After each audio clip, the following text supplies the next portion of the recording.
जामुरिया में पुलिस की कार्रवाई पर भाजपा नेता छोटन चक्रवर्ती ने दिया बड़ा बयान। भारतीय जनता पार्टी के राज्य कमेटी के सदस्य छोटन चक्रवर्ती ने जामुरिया में हुई पुलिस की कार्रवाई को लेकर कहा कि पश्चिम बंगाल में कानून का शासन स्थापित हो रहा है और कानून सभी के लिए समान रूप से काम कर रहा है।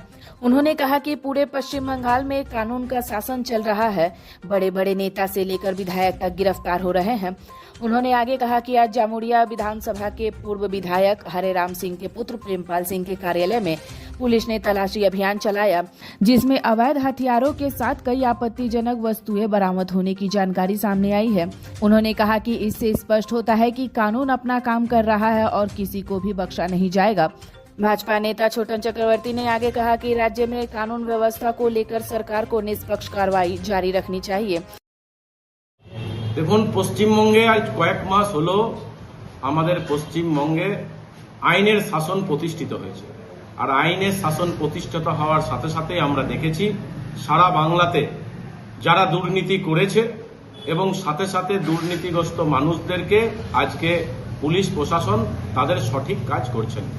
এই শিল্পাঞ্চলে আমাদের জামুরিয়ার বিধায়কের বাড়িতে আজকে আইনের শাসন দ্বারা পুলিশ তার বাড়িতে রেড করেছে এবং দেখা গেছে তার বাড়িতে নানা রকম ভাবে বোম পিস্তলের সাথে সাথে অনেক রকম অবৈধ জিনিসও পাওয়া গেছে। আমরা আগে বারবার বলতাম যে পশ্চিমবঙ্গে বারুদের স্তূপের উপর দাঁড়িয়ে আছে, তার প্রমাণ আজকে প্রতিনিয়ত এই আইনের শাসন যখনই প্রতিষ্ঠিত হয়েছে আমরা প্রতিনিয়ত দেখতে পাচ্ছি।